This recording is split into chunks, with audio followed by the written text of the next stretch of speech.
நம்முடைய தேவன் ஒருவர் இருக்கிறார். அவர் எப்படிப்பட்டவர் என்றால், வானத்தின் பலகணிகளை திறந்து இடம் கொள்ளாமல் போகும் மட்டும் நம்மை ஆசீர்வதிக்கிறார். இது ஒரு ராஜ்யத்தினுடைய கோட்பாடு. இது கிங்டம் பிரின்சிபல். ஏன் இந்த மாதிரி இந்த ராஜ்யத்தின் வசனம் இது ஏன் நம் இருதயத்துக்குள் போக வேண்டும், இது ஏன் இருதயத்துக்குள் நிலைத்திருக்க வேண்டும் என்று சொன்னால், ஆதாமுக்குள் நாம் விழுந்து போயிட்டோம். நம்ம விழுந்து போனது இருதயம் நிச்சயம் விழுந்து போயிடுச்சு. இன்னைக்கு வந்து நிலைமை என்னன்னா, ராஜ்யத்தின் வசனத்துக்கு இடமே இல்லாதபடி காடு மாதிரி முளைச்சிருக்கலாம், கண்டதும் முளைச்சிருக்கு. வானத்தின் பலகைகளை தந்து இடம் கொள்ளாமல் போகும்ட்டு ஆசீர்வதிப்பாரு. இந்த வசனத்தை உள்ள ஏத்துக்கவே முடியல. அது எப்படி இடம் கொள்ளாமல் போகும்ட்டு ஆசீர்வதிக்க முடியும்? அது அப்படி உள்ள நடக்குமா? இதெல்லாம் உண்மையா அப்படின்ற அளவுக்கு நம்ம ஏன்னா இப்ப என்ன நிறைய பேர் என்ன சொல்றாங்கன்னா, பிரதர் என் லைஃப்ல உண்மை நான் பார்த்தது கரெக்ட். ஏன் பார்த்தது இல்லை? பைபிள் இப்படிலாம் போட்டிருக்கு, நிறைய நல்ல வசனங்கள் போடுறாங்க, இதெல்லாம் நான் பார்த்தது ஏன் பார்த்தது இல்லை? ஏன் பார்த்தது இல்லைன்னா, அவங்க வேற நிறைய பார்த்து வச்சிருக்காங்க ஏற்கனவே. ஏன் அந்த வேற நிறைய பார்த்து வச்சிருக்காங்க? முதல் காரியம் என்னன்னு பாத்தீங்கன்னா, நம்ம இருதயத்துல இருக்கிற தவறான காரியங்கள் ஒதுக்கி எறியப்பட வேண்டும். தவறான காரியங்கள்லாம் என்ன அப்படின்னு பாத்தீங்கன்னா, சிம்பிளா சொல்லணும்னா, அவிசுவாசத்தை கொண்டு வருகிற எதுவா இருந்தாலும் அது தவறான. அப்படிப்பட்ட காரியங்கள் இல்லைன்னு சொல்ல முடியாது. இதுதான் யோவான் சொல்றாரு, நம்மிடத்தில் பாவம் இல்லை என்று சொல்லுவோமாயால் நம்மை நாமே வஞ்சிக்கிறவர்களா இருப்போம், சத்தியம் நமக்குள்ளாது. கர்த்தருடைய வார்த்தை வந்து நிறைய நேரத்தை பார்த்தீங்கன்னா, உங்களே அறியாமல் உங்க இருதயத்துக்குள்ள போய் வேலை பார்க்க ஆரம்பிக்கலாம். தேவையில்லாத மரங்களை வெட்டுறது, அப்புறம் தன்னுடைய விதை உள்ள போடுறது, இந்த வேலை எல்லாம் பண்ணுது சைலண்டா. கர்த்தருடைய வார்த்தை வேலை பார்க்குது. அப்புறம் வந்து அதுக்கு தேவையான தண்ணீர் பாய்ச்சப்படுகிறது, எல்லாமே நடக்கிறது கர்த்தருடைய வார்த்தையிலேயே நடக்குது. இதெல்லாம் நடந்து முடிஞ்சு ரிசல்ட் வந்த பிறகு கர்த்தருடைய வார்த்தை உங்களுக்கு வந்து ரிசல்ட்டை கொடுக்குது. இன்ஃபேக்ட் ரிசல்ட் வந்த பிறகுதான் உங்களுக்கே தெரியும் கர்த்தருடைய வார்த்தை இவ்வளவு வேலை பார்த்துருக்குன்னு சொல்லி. அது வரைக்கும் ஒண்ணுமே தெரியாது.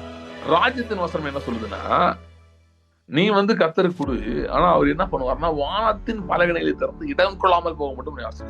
கர்த்தருடைய வார்த்தை இருக்குல்ல, அது எப்பயும் வெறுமையா வர்றதே இல்லை. கர்த்தருடைய வார்த்தையோடு இமிடியேட்டா கூட வர்ற ஒண்ணு இருக்கு அப்படின்னா, அது கர்த்தருடைய கரம். கர்த்தருடைய வார்த்தை என்ன சொல்லுகிறதோ அதை கர்த்தருடைய கரம் செய்து முடிக்கிறது.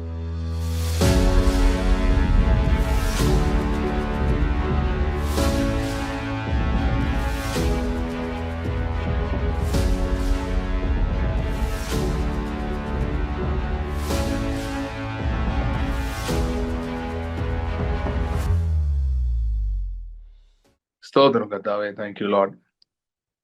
ஆண்டவருடைய வார்த்தை சொல்லுகிறபடி நாங்கள் வேண்டிக் கொள்ளும் போதெல்லாம் நீர் எங்களுக்கு சமீபமா இருக்கிற தேவனா இருக்கிறதுக்காக ஸ்தோத்திரம் கர்த்தாவே. இந்த நாளில் உம்முடைய வார்த்தையை கொண்டு எங்களோட பேசுவீராக.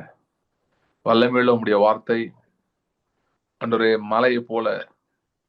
மலையை போன்றவைகளை நொறுக்குகிற சம்மட்டியா இருக்கிற உம்முடைய வார்த்தை எங்கள் இருதயங்களுக்குள் பிரவேசிப்பதாக.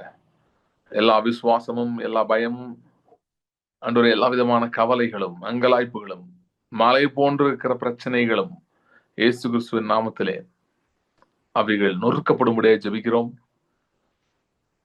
Thank you, Father. Hallelujah. Hallelujah. Hallelujah. கர்த்தாவே, உடைய வார்த்தை உண்மையுள்ளதா இருக்கிறதுக்காக ஸ்தோத்திரம். உடைய வார்த்தை வல்லமையுள்ளதா இருக்கிறதுக்காக ஸ்தோத்திரம். Thank you, Lord. Thank you, Lord. அது அனுப்பின காரியம் நிறைவேறும்படி வாய்க்கிற வார்த்தையாக இருக்கிறபடியால் ஸ்தோத்திரம். எங்களோட பேசும் இயேசு கிறிஸ்துவின் நாமத்தில் ஜெபிக்கிறோம் பிதாவே, ஆமென். மல்கியா 3 அதிகாரம் 10-11 வசனங்கள்.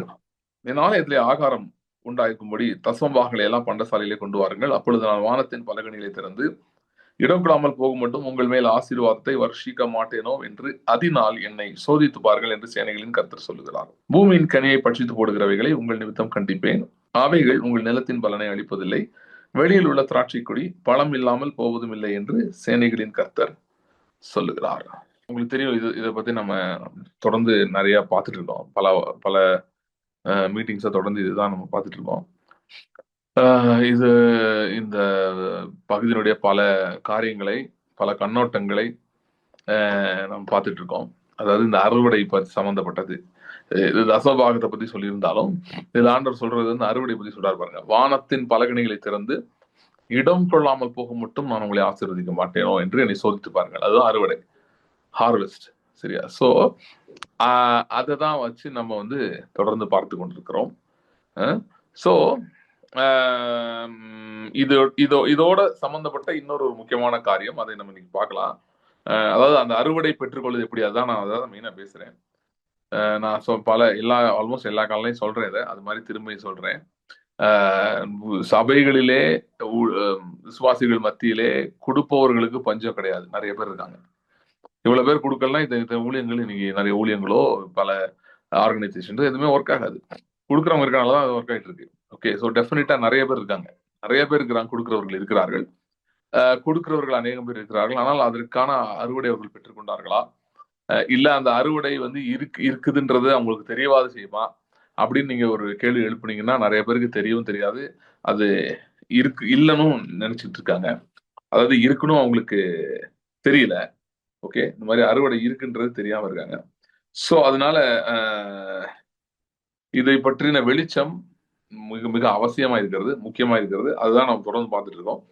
மற்றவங்க எல்லாம் விட்டுலாம், நம்மள எடுத்துக்கிட்டா நாம் கொடுத்த அளவுக்கு நம்ம அறுவடை செய்திருக்கிறோமா அப்படின்னு கேட்டா யாருமே சொல்ல முடியாது. நான் அப்படி எல்லாமே அறுவடை செய்துட்டேன்னு சொல்ல முடியாது. சில காரியங்களுக்கு அறுவடை பார்த்திருக்கலாம், ஆனால் எல்லாத்தையும் அறுவடை பார்த்துட்டீங்களா அப்படின்னு கேட்டா ஆமான்னு சொல்ல முடியாது.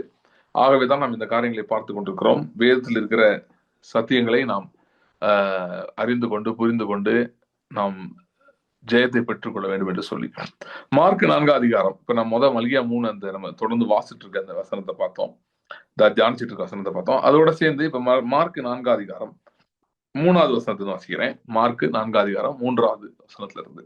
கேளுங்கள், விதைக்கிறவன் ஒருவன் விதைக்க புறப்பட்டான். அவன் விதைக்கையில் சில விதை வழி அருகே விழுந்தது, ஆகாயத்து பறவைகள் வந்து அதை பட்சித்து போட்டது. சில விதை அதிக மண் இல்லாத கற்பாறை நிலத்தில் விழுந்தது, அதற்கு ஆழமான மண் இல்லாததினாலே சீக்கிரத்தில் முளைத்தது. வெயில் ஏறின போதோ தீந்து போய் வேர் இல்லாமையால் உலர்ந்து போயிற்று. சில விதை முள்ளுள்ள இடங்களில் விழுந்தது, முள் வளர்ந்து அது பலன் கொடாதபடி அதை நெருக்கி போட்டது. சில விதை நல்ல நிலத்தில் விழுந்து ஓங்கி வளர்கிற பயிராகி 1 30, 1 60, 1 100 பலன் தந்தது. கேட்கிறது காதுடன் கேட்கிறவன் என்று அவர்களுக்கு சொன்னார். அவர் தனித்திருக்கிற போது 12 கூட அவரை சூழ்ந்திருந்தவர்கள் இந்த ஊமை குறித்து அவரிடத்தில் கேட்டார்கள். அதற்கு அவர், தேவனுடைய ராஜ்யத்தின் ரகசியங்களை அறியும்படி உங்களுக்கு அருளப்பட்டது, புறம்பே இருக்கிறவர்களுக்கோ இவைகள் எல்லாம் உவமைகளாக சொல்லப்படுகிறது. அவர்கள் குணப்படாதபடிக்கும் பாவங்கள் அவர்கள் மன்னிக்கப்படாதபடிக்கும் அவர்கள் கண்டும் காணாதவர்களாயும் கேட்டு உணராதவர்களாயும் இருக்கும்படிக்கு இப்படி சொல்லப்படுகிறது என்றார். பின்பு அவர் அவர்களை நோக்கி, இந்த ஊமை நீங்கள் அறியவில்லையா? அறியாவிட்டால் மற்ற ஊமைகளை எல்லாம் எப்படி அறிவீர்கள்? விதைக்கிறவன் வசனத்தை விதைக்கிறான். வசனத்தை கேட்டவுடனே சாத்தான் வந்து தங்கள் இருதயங்களில் விதைக்கப்பட்ட வசனத்தை எடுத்து போடுகிறான். இவர்களே வசனம் விதைக்கப்படுகிற வழி அருகானவர்கள். அப்படியே வசனத்தை கேட்ட உடனே அதை சந்தோஷத்துடனே ஏற்றுக்கொண்டும் தங்களுக்குள் வேர்கொள்ளாதபடியினால் கொஞ்ச காலம் மாத்திரம் நிலைத்திருக்கிறார்கள். வசனத்தின் உபத்திரமும் துன்பமும் உண்டான உடனே இடரல் அடைகிறார்கள். இவர்களே கற்பாறை நிலத்தில் விதைக்கப்பட்டவர்கள். வசனத்தை கேட்டும் உலக கவலையும் ஐஸ்வர்யத்தின் மயக்கமும் மற்றவைகளை பற்றி உண்டாகிற இச்சைகளும் உட்பிரவேசித்து வசனத்தை நெருக்கி போட அதனால் பலனற்று போகிறார்கள். இவர்களே முழு இடங்களில் விதைக்கப்பட்டவர்கள். வசனத்தை கேட்டு ஏற்றுக்கொண்டு 1 30, 1 60, 1 100 பலன் கொடுக்கிறார்கள். இவர்கள் நல்ல நிலத்தில் விதைக்கப்பட்டவர்கள் என்றார். இந்த விதைக்கிற ஊமை இதை பத்தி நீங்க நிறைய கேட்டிருப்பீங்க, சரியா? சோ இந்த விதைக்கிற ஊமை நீங்க என்ன கேட்டிருப்பீங்க. சோ இதுல விதை என்று இயேசு சொல்லும் போது அவர் ராஜ்யத்தின் வசனத்தை சொல்லுகிறார் என்று பார்க்கிறோம். மத்தேயில இதே ஊமை வருது. மத்தேயில வரும்போது அது இன்னும் கொஞ்சம் கிளியரா வருது சில பாயிண்ட்ஸ் இதுல. லைக் ஃபார் எக்ஸாம்பிள் பாத்தீங்கன்னா, பிசாசானவன் வந்து வசனத்தை உடனே எடுத்து போடுறான் அப்படின்னு இதுல போட்டு படிச்சிருக்கல. மத்தேயில இந்த ஊமை படிச்சு பாத்தீங்கன்னா என்ன போட்டிருக்குன்னா, வசனத்தை கேட்டும் அவங்களுக்கு அது புரியலையா, புரியாதனால எடுத்து போட்டுறானா. Okay, people don't understand the word. பேசுறது ஒண்ணுமே புரியலன்றாங்களே, அது நல்லா கவனிங்க.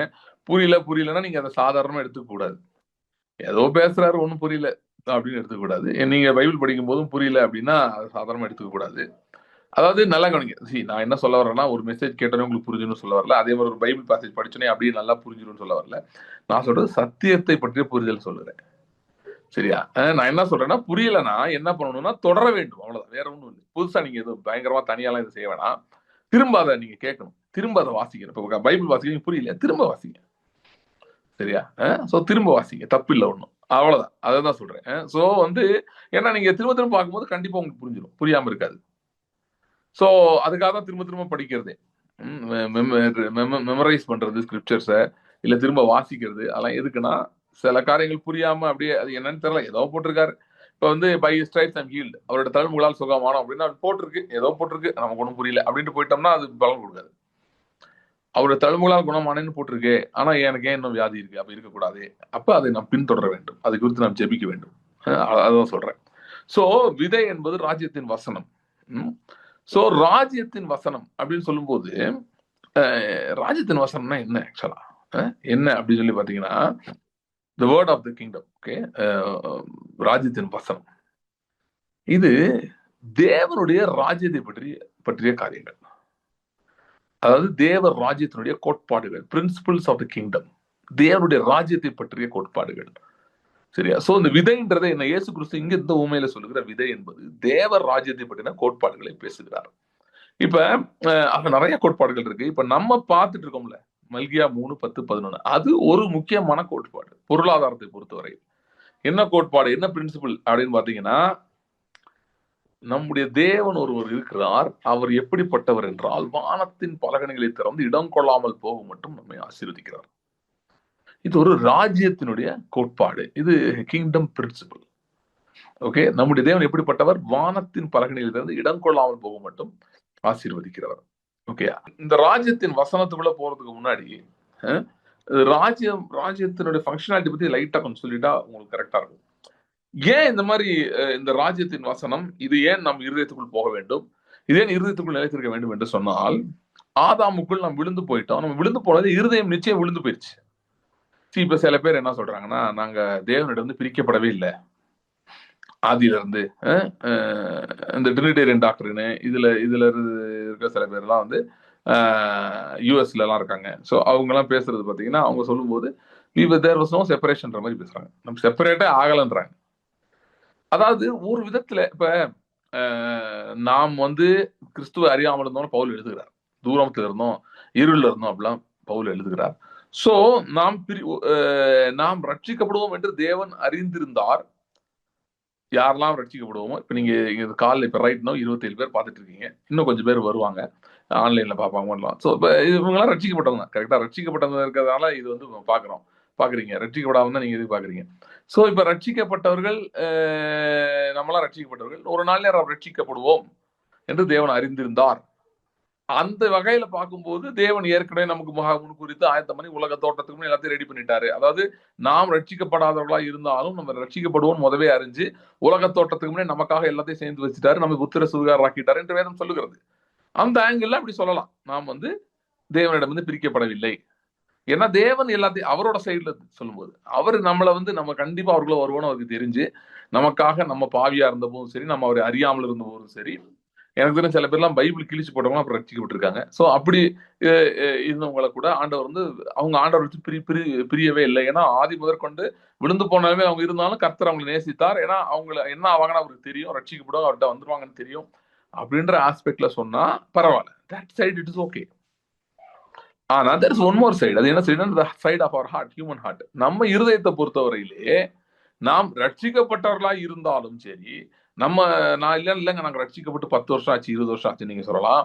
இல்லை நீங்க சொல்லலாம் நான் ஊழியமே செய்யறேன்னு நீங்க சொல்லலாம், நல்லாவும் ஊழியம் செய்யறேன், நான் சக்சஸ்ஃபுல்லா தான் இருக்கேன் அப்படின்னு நீங்க சொல்லலாம்.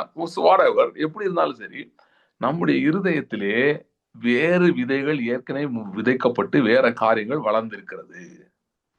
சோ இன்னைக்கு வந்து நிலைமை என்னன்னா, ராஜ்யத்தின் வசனத்துக்கு இடமே இல்லாதபடி காடு மாதிரி முளைச்சிருக்கு, எல்லாம் கண்டதும் முளைச்சிருக்கு. இயேசு சொன்ன மாதிரி மனுஷனுடைய இதயத்துல இருந்து அவிசுவாசமும், பயமும், வேசித்தனம், விபச்சாரம், கபடு, கள்ளம், ஒரு பெரிய லிஸ்டே சொன்னார். இவைகள்லாம் மனுஷனுடைய இருதயத்திலிருந்து புறப்பட்டு பழைய ஏற்பாட்டு எல்லாவற்றையும் பார்க்கலும் இருதயமே திருக்குள்ளதும் மகா கேட்டுள்ளதுமா இருக்கிறது. இப்படி எத்தனை பாவங்கள் இருக்கு, எத்தனை இருதயத்துல மோசமா இருக்குலாம் டீட்டெயிலா பார்க்கலாம். ஆனா அது பார்க்காம ஒரே லைன்ல முடிச்சிடலாம். இருதயத்திலே அவிசுவாசம் என்கிற ஒரு உலகத்தின் வித்து, அதாவது வளர்ந்து பெருகி இருக்கிறது.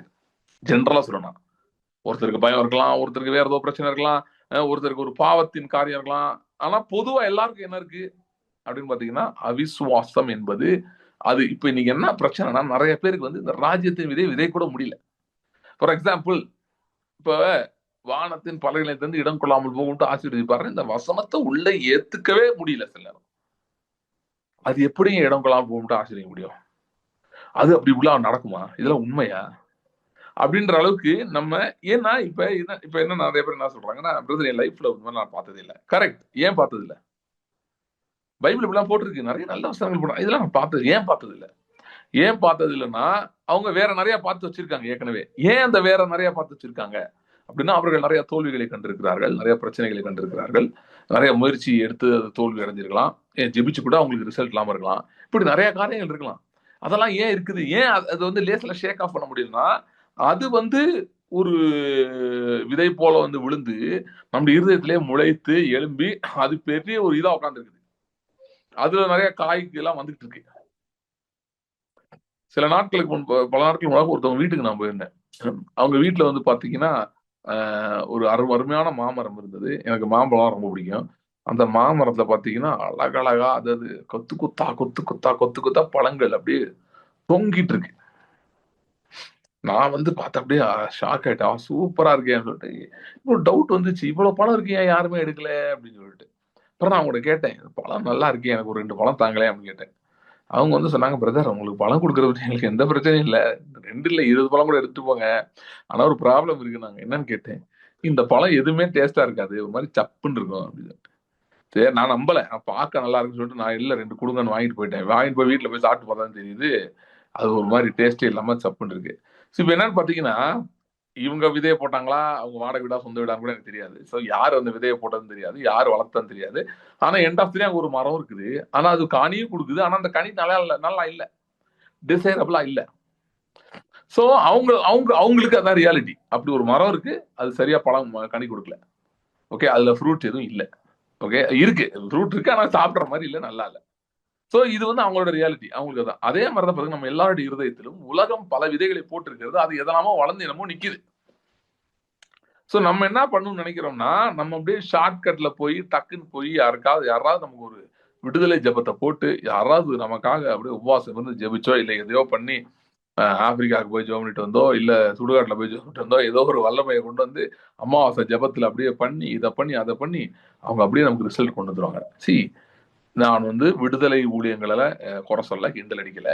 அப்படிப்பட்ட ஊழியங்கள் எல்லாம் இருக்கிறது. நானுமே அந்த மாதிரி ஊழியங்களும் செய்திருக்கிறேன். அவ்வப்போது சில நேரம் திடீர்னு எங்கேயாவது போய் செய்வேன். அது எப்ப செய்வேன்னு எனக்கே தெரியாது. ஆண்டவர் நடத்துறபடி செய்வேன். ம். ஆனா இதில் இந்த இந்த டெலிவரன்ஸ் மினிஸ்ட்ரியில ஒரு ஒரு மேட்டர் இருக்கு. என்னன்னு சொல்லிடுறேன்.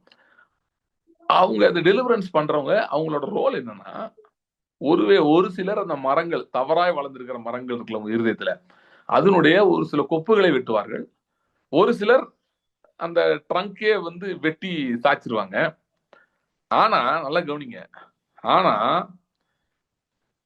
அந்த மீதி இருக்க வேரோட அதை பிடுங்கிறது இல்ல, அது பண்ணிட்டு பிடுங்கிறது மட்டும் இல்ல, அந்த எம்டியா விடாம அதுக்குள்ள ராஜ்யத்தின் வசனத்தை விதைக்கிறது, இதையெல்லாம் நம்ம தான் பண்ணணும். அதனாலதான் சில பேருக்கு பாத்தீங்கன்னா டெலிவரன்ஸ் ஆகும், நல்லா இருக்க மாதிரி இருப்பாங்க, திரும்ப பழையது வந்துடும். ஏன்? ஆண்டவர் சொன்ன மாதிரி ஆயிருது. ஒரு பொல்லாதாய் புறப்பட்டு போய் அது வந்து எம்டியா இருக்குன்னு பார்த்தீங்கன்னா 7 பொல்லாதாய் கூட்டிட்டு வந்துருன்ற மாதிரி பிசாசு வந்து ஒரு ஒரு மரத்தை வெட்டிட்டு அதை அப்படியே விட்டுட்டோம்னு வைங்க, அங்க வந்து வேக்கமா விட்டோம்னு வைங்க, அதாவது அது எப்படி ஒரு மீட்டிங் போறீங்க, ஒருத்தர் ஜோம் பண்றாரு, அதுல உங்களுக்கு ஒரு டெலிவரன்ஸ் ஆகுது, ஒரு பயம்லாம் அப்படியே போகுது, கவலை எல்லாம் போகுது, ஒரு விசுவாசம் வருது, தைரியம் வருது, வந்துட்டீங்க அல்லேலூயா ஸ்தோத்திரம்னு சொல்லிட்டு அதோட நிறுத்திக்கிட்டீங்கன்னு வைங்க, நீங்க போய் வேர்டோட லேபர் பண்ணலாம். If you are not labouring with word, நீங்க வந்து உட்காந்து கர்த்தருடைய லேபர்னா ரொம்ப பயந்துறாங்க. நான் சொல்றது கர்த்தருடைய வார்த்தையோட நேரம் செலவிடுறது தான் சொல்றேன். அதுவே லேபர் பண்ணிக்கும். நீங்க ரொம்பலாம் பண்ண தேவையில்ல, உட்காந்தா போதும். உட்காந்தா போதும். திரும்ப திரும்ப சொல்றேன், உட்காந்தா போதும். கர்த்தருடைய வார்த்தையில் உட்கார்ந்தா போதும். உட்கார்ந்து படிச்சா போதும். அது வார்த்தையே போய் வேலை பார்க்கும். நான் இப்பயும் சொல்ற எக்ஸாம்பிள் தான். பாராசெட்டமால் வாயில போட்டுட்டு நீங்க போய் ஏதாவது தேவத்து பக்கத்து ஓரமா நிக்கணும்னு தேவையில்லை. அப்பதாங்க பிரதர் கரெக்டா போய் அது வேலை பார்க்கணும். அப்படிலாம் இல்லை, அது வேலை பார்த்துரும். நீங்க வாயில போட்டு தண்ணி குடிச்சாலே அது பாட்டுக்கு உள்ள போய் என்ன பண்ணுது எனக்கு தெரியாது. ஆனா தலைவலி போயிருது, காய்ச்சல் போயிடும், அந்த வேலையெல்லாம் அது பார்த்துரும். அதே மாதிரிதான் கர்த்தருடைய வார்த்தை இருக்கு. நீங்க உட்கார்ந்து படிச்சீங்கன்னா, உட்கார்ந்து ஆண்டவரே உடைய வேதத்தின் ரகசியங்களை பார்க்கும்படி என் கண்களை திறந்துடலும். கர்த்தருடைய ஆவியானவர் இயேசு கிறிஸ்து வந்து அந்த எம்மா சீஷர்களோடு பேசும்போது எப்படி இருதயத்துல பேசி இருதயத்தை கொழுந்துடைய எரி செய்தாரோ, அப்படியே எனக்கு செய்யுங்க ஆவியானவரே அப்படின்னு சொல்லிட்டு நீங்க படிச்சீங்கன்னா அதே எஃபெக்ட் உங்களுக்கு கொடுக்க முடியும். உங்களுக்கு விசுவாசத்தை அவரால் எழுப்ப முடியும். இதெல்லாம் அவர் செய்ய முடியும். ஆனா நீங்க தான் உட்காந்து படிக்கணும். நீங்க தான் உட்காந்து ஜெபிக்கணும். இது எல்லாரும் பண்ண வேண்டிய வேலை. வேற மாடலே கிடையாது. யாராவது வந்து அப்படிலாம் இல்ல, இவர் ஒரு ஸ்பிரிச்சுவல் ஃபாதர், இவருக்கு அடியில் நீங்க உட்காந்துருந்தீங்கன்னா உங்களுக்கு அப்படியே காய்ச்சி கொட்டிரும் அப்படின்னாங்கன்னா தயவுசெய்து போயிடாதீங்க. எந்த ஃபாதராலையும் அப்படிலாம் செய்ய முடியாது. ஓரளவுக்கு அவர்கள் உங்களுக்கு வழிகாட்டலாம், உதவி செய்யலாம். அவங்களுக்கு கொடுக்கப்பட்டிருக்க அந்த இம்பார்ட்டேஷன், அந்த மினிஸ்ட்ரி, அந்த அனாயிண்டிங் வச்சு உங்களுக்கு சில விடுதலைகளை கொண்டு வரலாம். ஆனா இப்படியே நூல் பிடிச்சிட்டு போயிருவோம் அப்படின்னு நினைச்சீங்கன்னா போக முடியாது. அதர் வேர்ட்ஸ் வேற மாதிரி சொல்லணும்னா, தேவன் உங்களுக்கு வைத்திருக்கிற எல்லாவற்றையும் அனுபவிக்க வேண்டும் என்றால் நீங்கள் அவரோடு ஒரு ரிலேஷன்ஷிப்ல இருந்தே ஆக வேண்டும். அது எப்படிப்பட்ட ரிலேஷன்ஷிப்னா கர்த்தருடைய வார்த்தையை மையமாக கொண்ட ரிலேஷன்ஷிப். கர்த்தருடைய வார்த்தை மூலமாக அவரோடு இருக்கிற உறவு. அப்படி கர்த்தருடைய வார்த்தை மூலமா எப்படின்னா உங்கள் ஜெபங்களிலே கர்த்தருடைய வார்த்தை இருக்கிறது. அவர் உங்களோட பேசும்போது அவர் அவர் கர்த்தருடைய வார்த்தை வைத்து உங்களோட பேசுகிறார். தம்முடைய வார்த்தையோட வைத்து உங்களோட பேசுகிறார். உங்கள் ஜெபத்திலும் வார்த்தை இருக்கிறது, உங்களுடைய பதிலும் வார்த்தை இருக்கிறது, ஆண்டவர் உங்களோட பேசுறதுல. சோ இந்த லைஃப் ஸ்டைல் ரொம்ப ரொம்ப முக்கியம். இதுதான் லாங் ரன்ல ஒர்க் ஆகும். ஏன்னா இந்த ஒரு மாடல் தான் புதிய ஏற்பாட்டுல வச்சிருக்காரு தவிர ஆண்டவர் வேற எந்த மாடலும் வரல. இல்ல பிரதர் 5 வகையான ஊழியம் இருக்குல்ல, ஆமா இருக்கு. 5 வகையான ஊழியம் எதுக்கு இருக்குன்னா உங்களை இந்த மாடலுக்குள்ள கொண்டு வரதுக்காக தான் இருக்கே தவிர அதுவே தனியா ஒரு சிஸ்டம் கிடையாது. தீர்க்கதரிசிகள், அப்போஸ்தலர்கள், போதகர்கள், மெய்ப்பர்கள், அப்புறம் சுவிசேஷகர்கள், இவங்க எல்லாருக்கும் என்ன வேலை? ஒரே வேலை தான். இவங்க வேலை என்னன்னா சபையை பக்தி விருத்திக்குள் கொண்டு வரணும். அப்படின்னு என்ன? சபை இன்னும் கர்த்தரை அறிகிறவர்களுக்குள் வர வேண்டும். அதுதான் எல்லாரோட கோல்மே. எல்லா மினிஸ்ட்ரிஸுமே அதுக்குதான் கர்த்தரை வைத்துக்கிறாங்க. அவங்க ஒருவேளை தப்பா புரிஞ்சுக்கலாம், அவங்க வேற மாதிரி சொல்லலாம்.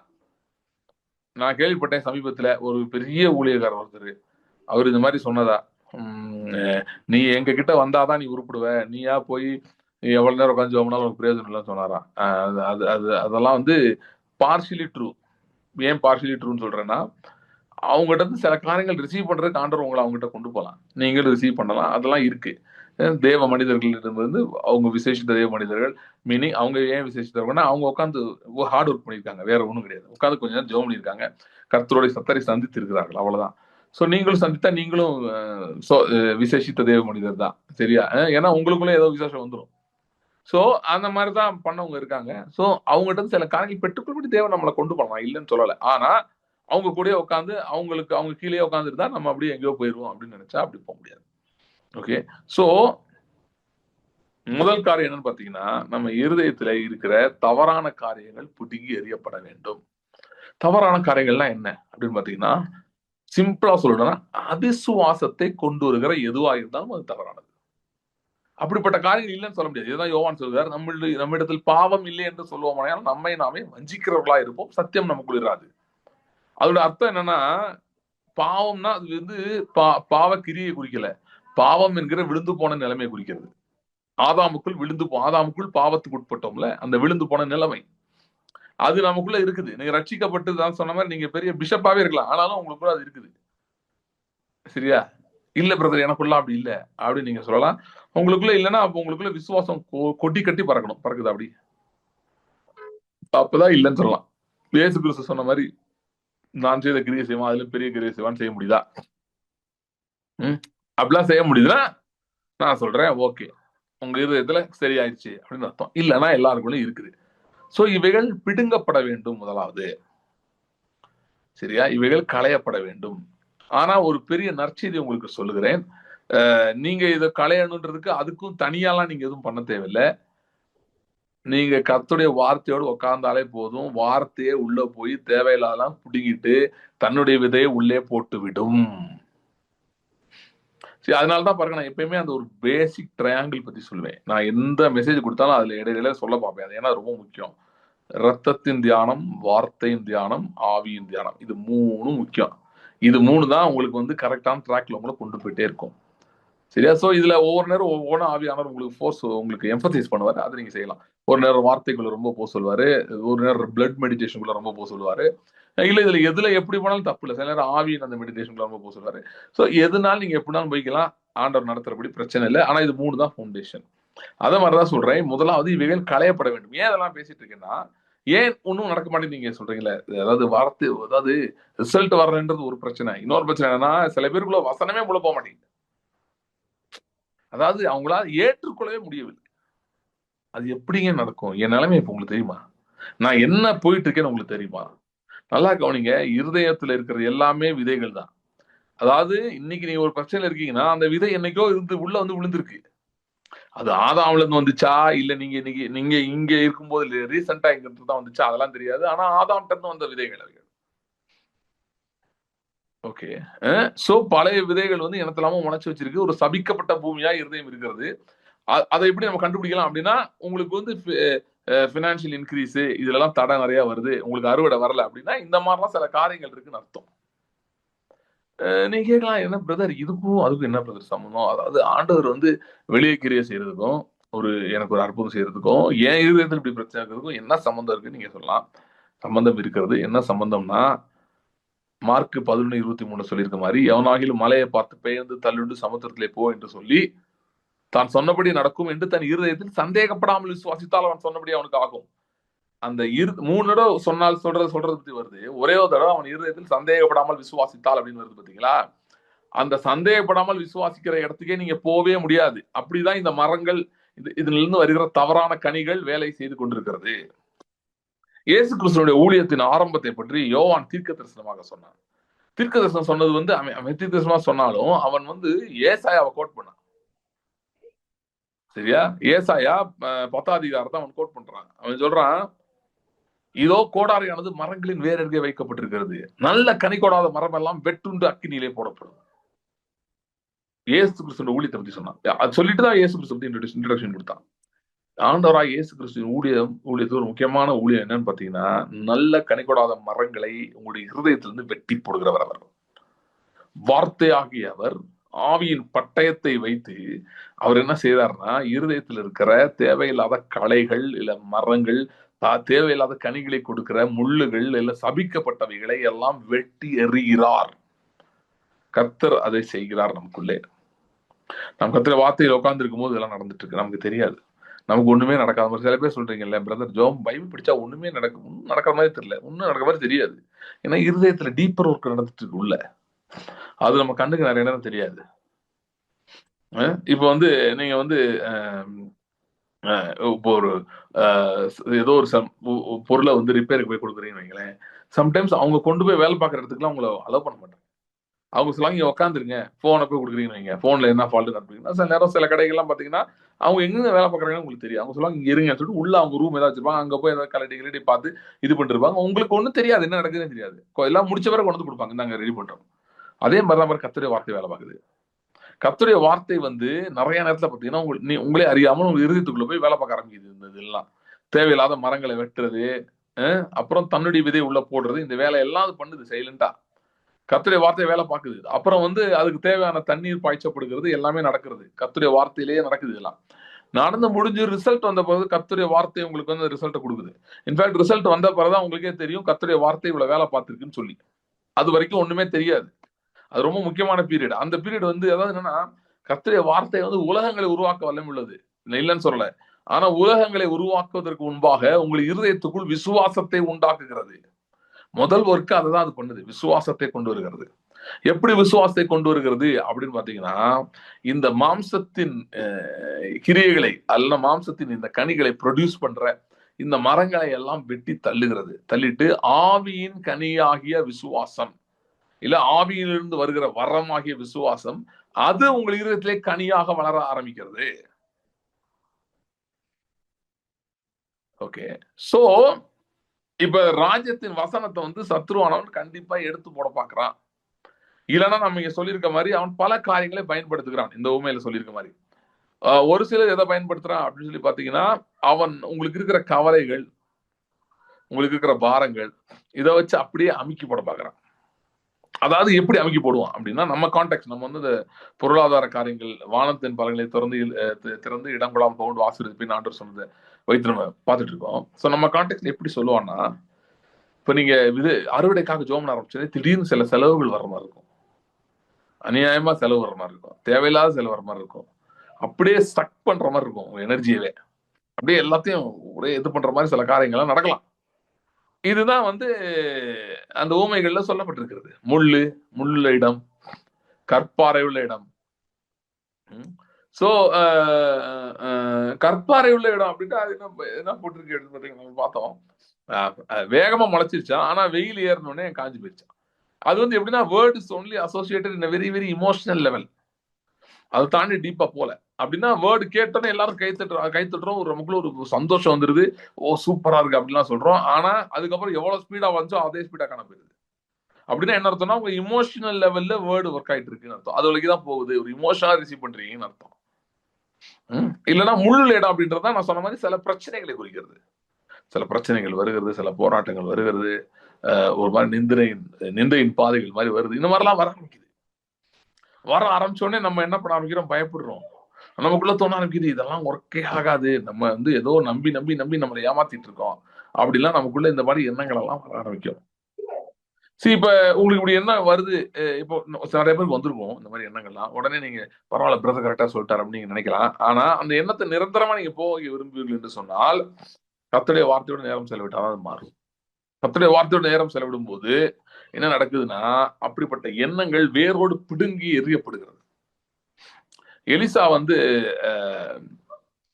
எலியாவை பரமேறி போன பின்பு வரும்போது சில சிறு பிள்ளைகள் வந்து அவனை நிந்தித்தார்கள் அப்படின்னு சொல்லி போட்டிருக்கு.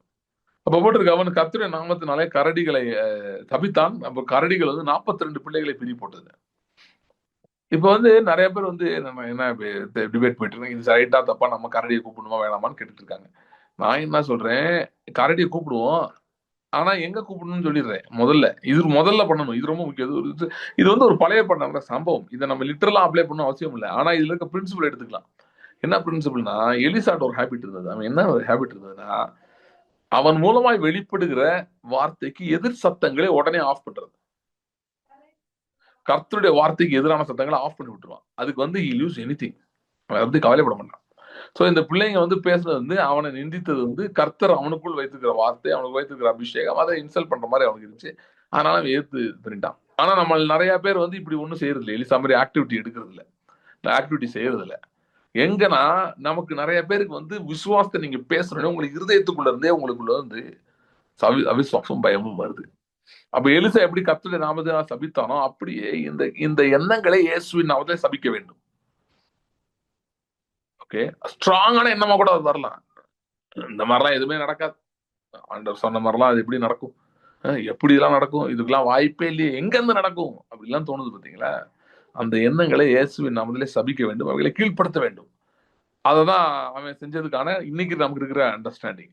Any thought of unbelief that rises in you as you confess, நீங்க டிக்ளேர் பண்ணும்போது, அறுவடை வரவழைக்கும் போது இம்மிடியட்டா அன்பிலீஃப் தாட் வரும். ஏன் வரும்னா, நம்ம எல்லாருக்கும் அந்த மரம் இருக்கு, அவிசுவாச மரம் இருக்கிறது. அதிலே கனி அப்படியே கிலோ கணக்குல காய்க்கிறது. சரியா? சோ ராஜ்யத்தின் வசனம் அப்படின்னு நம்ம சொல்லும்போது, இந்த இருதயத்திலே நாளைய தினத்தை பத்தி கவலை உள்ள ஒரு இருதயம், எதிர்காலத்தில் என்ன நடக்கும்னு பயத்தில் இருக்கிற இருதயம். சரி, நமக்கு ஏன் நம்ம இருதயத்துல இதெல்லாம் இருக்கு அப்படின்னு சொல்லி பாத்தீங்கன்னா, இந்த உலகத்திலே இதெல்லாம் இருக்கு, அது நம்ம இருதயத்துல இருக்கு, அவ்வளவுதான். நம்ம உலகத்தோட ஒற்றி போனவர்களாக மாறிவிட்டோம். உலகத்துக்கு ஒத்த வேஷம் தரித்தவர்களாக மாறிட்டோம். நம்மளே அறியா மாறிட்டோம். நம்ம யாரும் ரூம் போட்டு யோசிச்சு பிளான் பண்ணி எல்லாம் மாறல. ஆனா அப்படியே மாறிட்டோம் ஆதாமுக்குள். அது அப்படியே தொடர்கிறது. ஓகே, சோ அப்ப ராஜ்யத்தின் வசனம் என்ன சொல்லுதுன்னா, இப்ப நம்ம படிச்ச வார்த்தை மாதிரி, நீ வந்து கர்த்தருக்கு கொடு, ஆனா அவர் என்ன பண்ணுவார்னா, வானத்தின் பலகணிகளை திறந்து இடம் கொள்ளாமல் போக மட்டும் ஆசீர்வதிப்பார். இதோட மத்திய 6ல வந்து ஆண்டவர் சொல்றாரு, நீங்க நாளை தினத்தை குறித்து கவலைப்படாதீங்க அப்படி சொல்லிட்டு கடைசியா சொல்றாரு, எண்ணத்தை உண்போம், எண்ணத்தை உடுப்போம், எண்ணத்தை குடிப்போம், கவலைப்படாதீங்க, இவைகளெல்லாம் அஞ்ஞானிகள் நாடி தேடுகிறார்கள் அப்படின்றாரு. இவைகளெல்லாம் உங்களுக்கு வேண்டியவைகள் என்று உங்கள் பரமபிதா அறிந்திருக்கிறார். அதனால் முதலாவது என்னுடைய ராஜ்யத்தையும் அவருடைய நீதியையும் தேடுங்கள், அப்பொழுது இவைகள் உங்களுக்கு கூட கொடுக்கப்படும். ஓகே, சோ இந்த பிரின்சிபலை எடுத்துக்கோங்க. ஜீசஸ் என்ன சொல்றாருன்னா, பேசிக்கலி எப்ப ராஜ்யம் ஒண்ணு இருக்கு, அந்த ராஜ்யம் நீங்க நினைக்கிற மாதிரி இல்ல, வேற மாதிரி. உலகத்துக்கு ஒத்த ராஜ்யம் இல்ல, இது வேற மாதிரி ராஜ்யம். இது அன்பின் பிதாவின் ராஜ்யம், இது அன்பின் குமாரனின் ராஜ்யம். இந்த ராஜ்யத்துக்கு உட்பட்டிருக்கிறவர்கள், இயேசு கிறிஸ்துவை விசுவாசிக்கிறவர்கள் எல்லாமே இந்த ராஜ்யத்துக்கு உட்பட்டவர்கள் தான். சோ இந்த ராஜ்யம் இவர்கள் தேவைகளை சந்திக்கிறது, இந்த ராஜ்யம் இவர்களுக்கான காரியங்களை செய்கிறது. இது ஒரு வேற ஒரு லைஃப் ஸ்டைல். ஆனா இது ஒரு ரியாலிட்டி.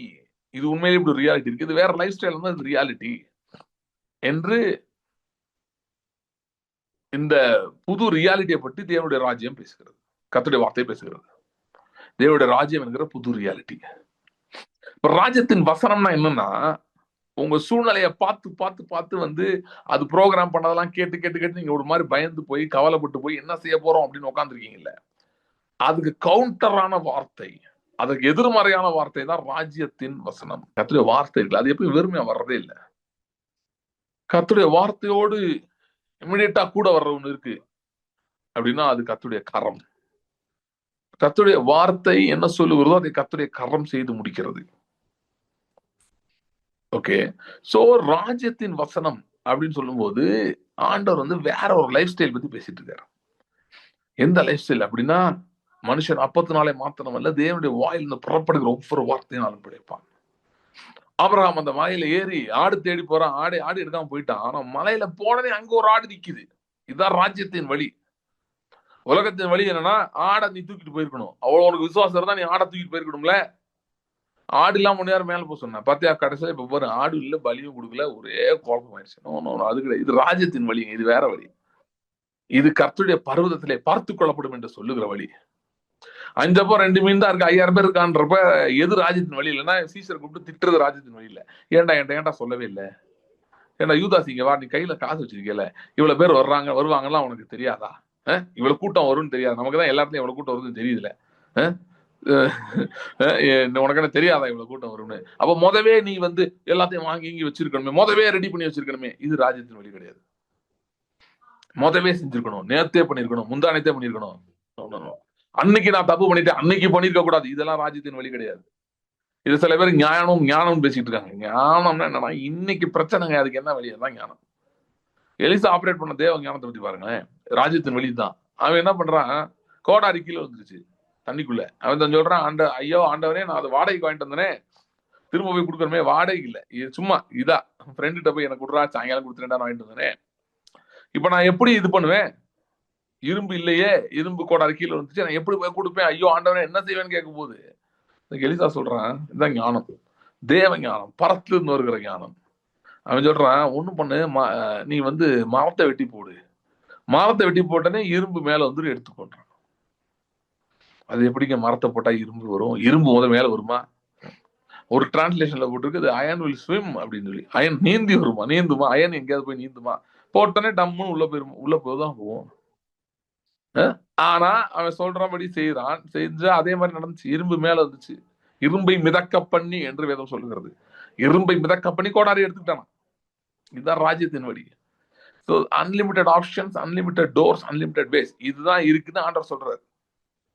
ராஜ்யத்தின் வசனம்னா இதை பேசுகிறதா ராஜ்யத்தின் வசனம். சோ அப்ப வானத்தின் பலகணிகளை திறந்து இடம் கொள்ளாமல் போக மட்டும் ஆசீர்வதிப்பேன் உங்களை சோதிச்சு பாருங்க அப்படின்றது ராஜ்யத்தின் வசனம். சோ அப்ப உலகத்தின் வசனம் எப்படி இருக்கும் அப்படின்னு பாத்தீங்கன்னா, இந்த மாதிரிலாம் எங்க இருந்து வரும்? யார் கொடுப்போம் உனக்கு? who will give you, from where it will come? நீ மினிஸ்ட்ரியில கூட இல்ல, உனக்கு எப்படி காசு வரும்? நீ ஊழியத்தில் இருக்கவங்களுக்கு வரும், அவங்களுக்கு வருங்க, ஆப்பிரிக்கா போய் அவரை எப்படி தப்பிச்சிருவாங்க. நீ என்ன பண்ணுவ? வாட் வில் யூ டூ அப்படின்றது உலகத்தின் சத்தம். அது உலகத்தின் சத்தம். கர்த்தருடைய வாசனம் ஆகிய விதை, கர்த்தருடைய வசனம் ஆகிய விதை, ஓகே, அது வேற செய்தி சொல்லுகிறது. அது என்ன சொல்லுதுன்னா, வானத்தின் பலகனை திறந்து இடம் கொள்ளாமல் போக மட்டும் ஆசீர்வதிப்பார். ஆசீர்வதிக்கிறவர் அவர் ஆசீர்வதிப்பார். ஓகே, சோ ராஜ்யத்தின் விதை, ராஜ்யத்தின் வசனம் நமக்கு நம்பிக்கை கொடுக்கிறதா இருக்கிறது. அது கர்த்தருடைய மேன்மையான திட்டங்களை வெளிப்படுத்துகிறதாக இருக்கிறது. இதுக்கே நம்ம எப்படி சொல்றோமே, ராஜ்யத்தின் வசனம் இன்னொன்று சொல்லுவாங்க, நிறைய சொல்லுது. ஒரு எக்ஸாம்பிள், இன்னொரு எக்ஸாம்பிள், மீகா 4:13 பாருங்களேன். சீயோன் குமாரத்தை எழுந்து போராடி, நான் உன் கொம்புகளை இரும்பும் உன் குழம்புகளை வெண்கலம் ஆக்குவேன். நீ அநேகம் ஜனங்களை நொறுக்கி போடுவாய். அவர்கள் தேடி சேர்த்ததை நீ கர்த்தருக்கு என்றும் அவர்களுடைய ஆஸ்தியை பூமிக்கெல்லாம் ஆண்டவராயிருக்கிறவருக்கு என்றும் நியமிப்பாய். அவர்கள் தேடி சேர்த்ததை நீ கர்த்தருக்கு என்றும் அவர்களுடைய ஆஸ்தியை பூமிக்கெல்லாம் ஆண்டவராயிருக்கிறவருக்கு என்றும் நியமிப்பாய். யார் சொல்றது? எது சொல்லுதுங்க? ராஜ்யத்தின் வசனம். இப்படிதான் ராஜ்யத்தின் வசனம் பேசும். இப்படிதான் பேசும். சோ நம்ம என்ன செய்ய வேண்டியதா இருக்குன்னா, நீங்க இன்னும் எனக்கு ஹார்வெஸ்ட் வரலன்னு சொல்றீங்களா? கை தூக்க வேணாம். ஓகே, எனக்கு இன்னும் அறுவடைலாம் வரல பிரதர். அப்படி நான் என்ன சொல்றேன்னா, கர்த்தருடைய வார்த்தைக்குள்ள போங்க, கர்த்தருடைய வார்த்தையோட உட்கார்ந்துக்கோங்க. அது உங்களுக்குள் இருக்கிற, ஏன் வரல அப்படின்னா, இதுதான் உள்ளுக்குள்ள வேற அவிசுவாச மரங்கள் வளர்ந்து இருக்கிறது. அவைகளை வெட்டி எடுக்கிறதுக்கு நம்ம சில முயற்சிகள் எடுக்க வேண்டியதா இருக்கிறது. கர்த்தருடைய சமூகத்துல வெயிட் பண்றது. ஏன்னா அதெல்லாம் போன பிறகுதான் இந்த ராஜ்யத்தின் வசனம் உள்ள வேர் கொள்ள முடியும். ஆழமாக வேர் பிடித்து ஆழமாக வளர்ந்து இது மரம் ஆயிடுச்சுன்னு வைங்க. ராஜ்யத்தின் வசனம் மரம் ஆயிடுச்சுன்னு வைங்க, ரிசல்ட் வேற மாதிரி இருக்கும். இன்னைக்கு ஒருத்தருடைய ஒரு மெசேஜ், ஒரு ஷார்ட்ஸ், அது அதை நான் பார்த்துட்டு இருந்தேன். அதுல அவர் இன்னொரு ஊழியரை பத்தி சொல்லிட்டு இருந்தாரு. அந்த ஊழியக்காரர் ஆப்பிரிக்காவில் பெரிய ஊழியக்காரர், விசுவாசத்தை வல்லமையாக போதிக்கிறார். அவருடைய அஹ், அவருக்கு வந்து அவர் சில பெரிய பெரிய ப்ராஜெக்ட்ஸ் எல்லாம் பண்றாராம். அந்த ப்ராஜெக்ட்ஸ் எல்லாம் பாத்தீங்கன்னா அவருக்கு வந்து எவ்வளவு பட்ஜெட் அவர் சொல்றாரோ 10 கோடி ரூபான்னு சொல்றாரு ஃபார் எக்ஸாம்பிளுக்கு, பெரிய ப்ராஜெக்ட்ஸ் 10 கோடி ரூபா அப்படின்னா அவர் சொல்லி முடிக்கிறதுக்குள்ள வந்து அந்த ஒரு வாரத்திலேயே வந்து அந்த நீட்ஸ் எல்லாம் மீட் ஆயிரும். அந்த 10 கோடியும் வந்துருது, பணம் வந்துருது. அவர் அதனால சபையில அனௌன்ஸே பண்ணிடுவாராம், ஐயா போதுமையா இனிமேட்டு கொடுக்க வேணாம், ஏன்னா இந்த ப்ராஜெக்ட் எல்லாம் பணம் வந்துருச்சு, யாரும் கொடுக்காதீங்கன்னு சொல்லிடுவாராம். போதுமான அளவுக்கு அதிகமாகவே வந்துருச்சு, இனிமேட்டு தேவையில்லை அப்படின்னு சொல்லிடுவாராம். ஸோ அதை சொல்லி இவர் ரொம்ப வியந்துட்டு இருந்தார், ரொம்ப நல்லா இருந்துச்சு அந்த டெஸ்ட் பண்ணி. ஸோ அதே கிருபை எனக்கும் வேணும் அப்படின்னு. ஒண்ணும் இல்லைங்க. ஏன்னா என்ன ஆன்சர் என்னன்னா, அவர் பெரிய மரம் வளர்த்து வச்சிருக்காரு. என்ன மரத்தை வளர்த்து வச்சிருக்காரு தெரியுமா? தயவின் மரத்தை வளர்த்து வைத்திருக்கிறார் தன் இதயத்திலே. இதெல்லாம் ஒரு நாள் நடக்கிறது இல்ல. அவர் தொடர்ந்து விடாமுயற்சியாக ஓவர் பீரியட் ஆஃப் டைம் வந்து நம்ம கர்த்தருடைய வார்த்தை ராஜிதின் வசனத்தை கவனிச்சுட்டே இருக்கும்போது, அதை தியானிச்சுட்டே இருக்கும்போது அதனுடைய மரம் வளர்ந்து விடுகிறது. சி, இங்க சில பேர் சொல்லலாம், இல்ல பிரதர் நான் எவ்வளவோ தியானிச்சுட்டு எனக்கு ஒண்ணுமே நடக்கல. ஃபர்ஸ்ட் ஆஃப் ஆல் கவனிங்க, நீங்க தியானிச்சுட்டு இருக்கீங்கன்னா சில மரங்கள் வெட்டப்பட்டு கொண்டிருக்கிறது உங்களுக்குள்ளே. ரிசல்ட் இன்னும் வரல, அப்படியே தான் இருக்கு. ரிசல்ட் மோசமாகலாம், அப்படியே இருக்கலாம், அதை பத்தி கவலைப்படாதீங்க. பட் சில மரங்கள் வெட்டப்பட்டு கொண்டிருக்கிறது. தொடர்ந்து தியானிக்க ஆரம்பிங்கள், தொடர்ந்து கர்த்தர் சத்தத்தை கேட்க ஆரம்பிங்கள். ஒவ்வொரு முறை கர்த்தர் உங்களோடு பேசும்போது கர்த்தருடைய சத்தம் லீபனோனில் உள்ள கேதுருவை முறிக்கும் என்று சங்கீதம் சொல்லுகிறது. சங்கீதத்தில் வாசிக்கிறோம். சோ அப்படிப்பட்ட லீபனோன் உள்ள கேதுருவை போல பெருசா பயங்கரமா வளர்ந்திருந்தாலும் பிசாசினுடைய அவிசுவாச மரங்கள், ஆதாமின் அவிசுவாச மரங்கள், கர்த்தருடைய வார்த்தை அதை முறிக்க வல்லமை உள்ளதா இருக்கிறது. நிறைய பேருக்கு முதல்ல அந்த கிரியை தான் நடந்துட்டு இருக்கு. உங்க இருதயத்துல செட்டரேட் ஆயிட்டு இருக்கு. கவலைப்படாதீங்க, தொடர்ந்து இது கூட போங்க, தொடர்ந்து பிடிச்சுக்கோங்க, கர்த்தருடைய வார்த்தையை பிடித்துக் கொள்ளுங்கள். உங்கள் இருதயமும் நல்ல நிலமாய் மாற ஆரம்பிக்கும். 30, 60, 100 பலன் கொடுக்கிற நல்ல இருதயமாய் மாற ஆரம்பிக்கும். அப்போ வந்து நீங்களும் இல்லாத விலை இருக்கிறது போல அழைத்து அதனுடைய பலனை பெற்றுக்கொள்ள முடியும். சரியா? சோ ஏன் எனக்கு இன்னும் இந்த வசனம் நடக்கல, வானத்தின் பறக்கத்தின் இடங்கொள்ளாம போக மட்டும் ஆசீர்வதிப்பார், ஏன் நடக்கல வருத்தப்படுறீங்களா?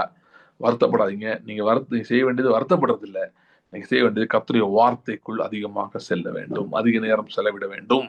அண்ட் இந்த ஜீவ வார்த்தை வந்து இது உங்களை பற்றி தான் சொல்லுகிறது என்கிற ஒரு தைரியம் உங்களுக்குள்ள வர வேண்டும். அது வரைக்கும் தியானிக்க வேண்டும், அது வரைக்கும் இந்த வார்த்தையை வைத்து ஜெபிக்க வேண்டும். இயேசு கிறிஸ்து அந்த சினகாகல தேவாலயத்து ஜபாலயத்து போய் ஏசாயா 60 படிச்சுட்டு சொன்னாராம், இந்த வார்த்தை இன்றைக்கு நிறைவேறிடுச்சு. அப்படின்னு அர்த்தம். அவர் அந்த வார்த்தை மேல் அவ்வளவு உறுதியாக இருந்தார். அந்த வார்த்தை அவருக்குள்ள அவ்வளவு நெருங்கி அவரை கன்வின்ஸ் பண்ணிருச்சு. உலகம் அவரை இயேசு கிறிஸ்து என்னெல்லாமோ கன்வின்ஸ் பண்ண ட்ரை பண்ணுச்சு. அவரை பிசாசு பிடிச்சவன்னு சொன்னாங்க, அவர் பேலியாளின் மகன் அப்படின்னாங்க. பேலியாளின் மகன்னா அது பிசாசின் மகன் மாதிரி தான் இருக்கக்கூடிய அப்படி சொன்னாங்க. அவருடைய சொந்த சகோதரர் அவரை நம்பவில்லை, விசுவாசிக்கவில்லை. சரியா?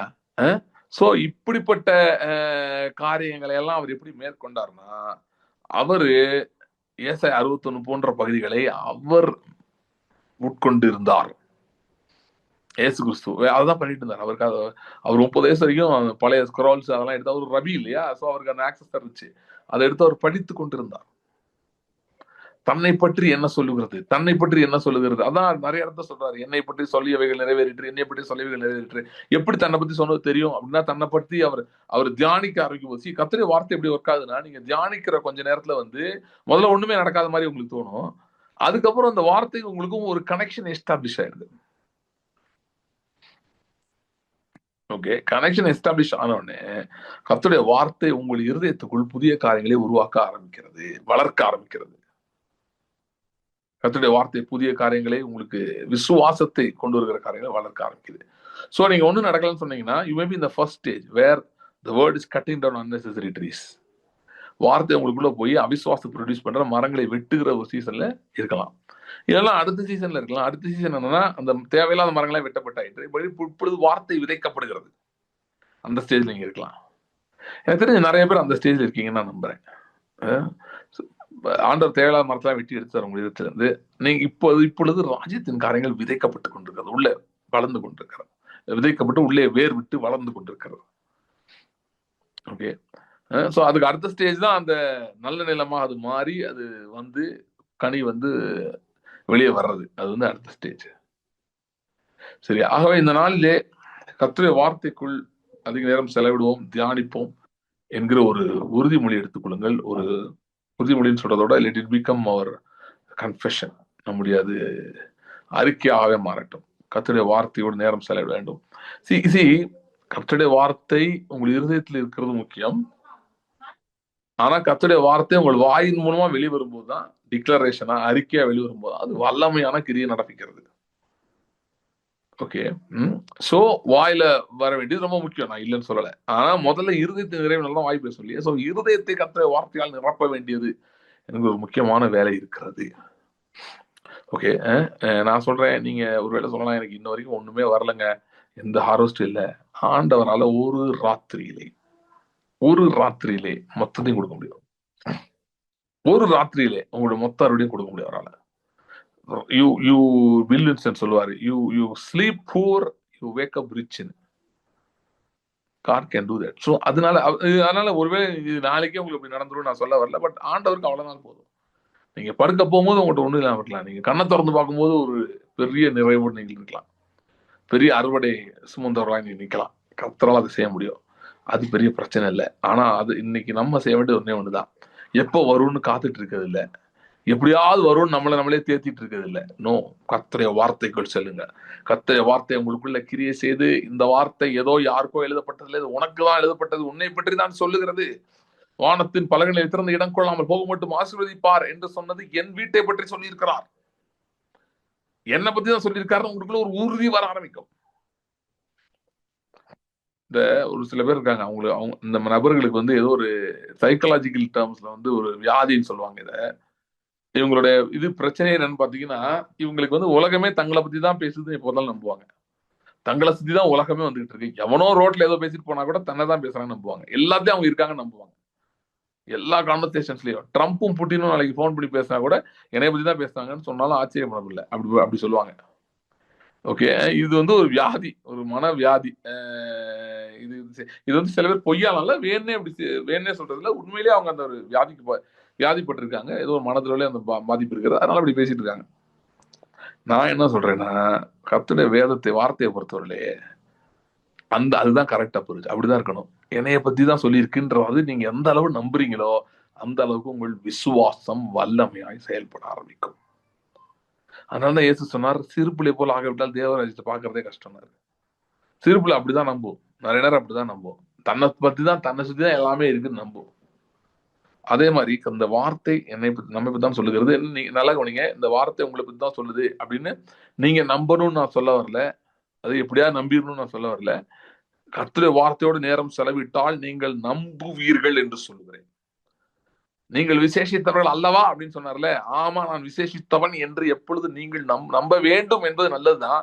எப்பொழுது நம்புவீர்கள் என்று சொன்னால் கர்த்தருடைய வார்த்தை உங்கள் இருதயத்துக்குள் பிரவேசிக்கும் போது, ஆழமா இது வேர் ஒன்றும் போது, அது வளரும் போது நீங்கள் வந்து நம்புகிறேன் என்கிற இடத்துக்கு வந்துடுவீங்க. நம்ப வேண்டும் என்ற இடத்துல இருந்து நம்புகிறேன், ஐ பிலீவ் என்ற இடத்துக்கு வந்துடுவீங்க. சரியா, நம்ம ஜெபிக்கலாம். ஹalleluya, hallelujah, hallelujah, hallelujah. Thank you Lord, thank you Lord. Hallelujah, hallelujah, hallelujah, hallelujah, hallelujah, hallelujah, hallelujah. பழைய பாடல், பர்க்மன்ஸோட பழைய பாட்டு பாடுறேன். சில பேருக்கு வந்து I think you need it. சில மிகுந்த சோர்வுல இருக்கீங்க, கர்த்தர் சோர்வை உடைக்க விரும்புகிறார். காரம் பீடித்து நடத்துவார், கண்மலை மேல் நிறுத்துவார். காரம் பிடித்து நடத்துவார், கண்மலை மேல் நிறுத்துவார். ஒரு தாய் தேற்றுவது போல் என் நேசர் தேற்றுவார். ஒரு தாய் தேற்றுவது போல் என் நேசர் தேற்றுவார். காரம் பிடித்து நடத்துவார், கண்மலை மேல் நிறுத்துவார். காரம் பிடித்து நடத்துவார், கண்மலை மேல் நிறுத்துவார். ஒரு தாய் தேற்றுவது போல் என் நேசர் தேற்றுவார். ஹல்லேலூயா. ஆண்டவரே, கீழே கிடக்கிறவர்களுக்காக நான் ஜெபிக்கிறேன். விசுவாசத்திலே மிகவும் சோர்ந்து போய் தளர்ந்து போய் ஆண்டவரே இந்த நாளிலே மிகுந்த ஏக்கத்தோடு எதிர்பார்ப்போடு வந்திருக்கிற ஒவ்வொருக்காக நான் ஜெபிக்கிறேன். Thank you lord, thank you lord, thank you lord, thank you Lord. ஆண்டவரே, இவர்களை கரம் பிடித்து நடத்துவேன் என்று வாக்குறுதி கொடுக்கிறீர், அதற்காக ஸ்தோத்திரம். விசுவாச கண்மலையின் மேல் நிறுத்துவேன் என்று சொல்லுகிறீர், அதற்காக ஸ்தோத்திரம். Thank you lord, thank you Lord. ஆண்டவருடைய அவிசுவாசம் விலகட்டும், விசுவாசம் இவருடைய இதயத்துக்குள் வரட்டும். உலகத்தை ஜெயிக்கிற ஜெயமான விசுவாசம், உலகத்தை ஜெயிக்கிற விசுவாசம் ஆண்டவருடைய இருதயத்துக்குள் இருந்து ஹல்லேலூயா புறப்பட்டு வரும்படியா நான் ஜெபிக்கிறேன். Thank you lord, thank you lord, thank you lord. Hallelujah, hallelujah, hallelujah. சேற்றிலிருந்து தூக்குகிறவர் நீர், சேற்றிலிருந்து தூக்குகிறவர் நீர். இவருடைய வாழ்க்கையின் எந்த பகுதியிலே ஆண்டவரே சேற்றில் இருப்பது போல உணர்ந்தாலும் அங்கிருந்து தூக்கி எடுக்கிறதுக்காக ஸ்தோத்திரம், தூக்கி எடுக்கிறதுக்காக ஸ்தோத்திரம். பிரகடர ஹந்து ரிகடர பெந்து ரொம்பரோ கந்தரந்தரோ ஓரம்பந்தரந்தரோ கதாரபோ தரேடரோ. Thank you lord. இவருடைய அறுவடைக்கு எதிராக அதை பற்றி நான் அவிசுவாசத்தையும் பயத்தையும் கொண்டிருக்கிற பொல்லாத ஆவிகளை இயேசுவின் நாமத்தில் மேற்கொள்ளும், இயேசுவின் நாமத்தில் மேற்கொள்கிறோம், வார்த்தையால் மேற்கொள்கிறோம். Thank you lord, thank you lord, thank you lord, thank you lord. நேரத்தினுடைய சரீரத்துக்காகவும் ரத்தத்துக்காகவும் நாங்கள் நன்றி செலுத்துகிறோம். ஆண்டவரே, எங்களுக்காய் பிற்கப்பட்ட முடிய சரீரத்துக்காய் நன்றி, எங்களுக்காய் சிந்தப்பட்ட முடிய ரத்தத்துக்காய் நன்றி. Thank you lord, thank you lord, thank you Lord. ஆண்டவரே, இதிலே நாங்கள் உடைய சரீரத்திலும் ரத்தத்திலும் பங்கு பெறும்போது எங்கள் முழு நம்பிக்கை முழு விசுவாசத்தை உண்மையில் வைக்கிறோம், முழு நம்பிக்கை முழு விசுவாசத்தை உண்மையில் வைக்கிறோம். ஆண்டவரே, எங்களுடைய பொருளாதார தேவைகள், எங்களுடைய சரீர பிரகாரமான தேவைகள், ஆண்டவரே குடும்ப தேவைகள், ஆண்டவரே மற்ற எந்த தேவையாக இருந்தாலும் சரி, எல்லாவற்றுக்கும் எங்கள் ஒரே நம்பிக்கையாய் உடைய சரீரத்தையும் ரத்தத்தையும் வைக்கிறோம். Thank you lord, thank you Lord. எல்லாரும் கர்த்தருடைய சரீரத்துடைய ரத்தத்தில் பங்கு பெறலாம்.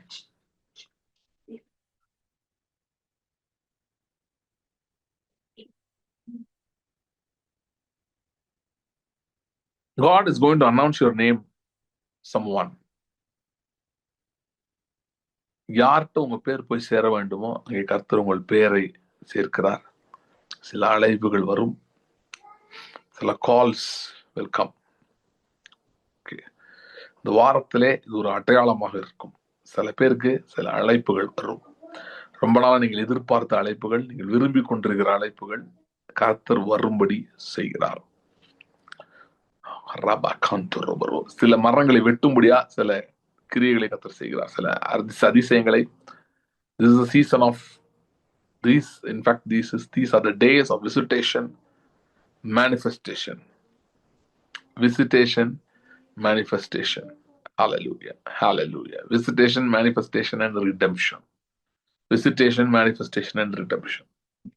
Thank you, Lord. கர்த்தருடைய செய்கிறதுக்காக ஸ்தோத்திரம். பெரிய காரியங்கள் செய்யும், தொடர்ந்து வழி நடத்தும். இயேசு கிறிஸ்துவின் நாமத்தில் ஜெபிக்கிறோம் பிதாவே. Amen. Amen. Thanks for joining. See you in the next meeting.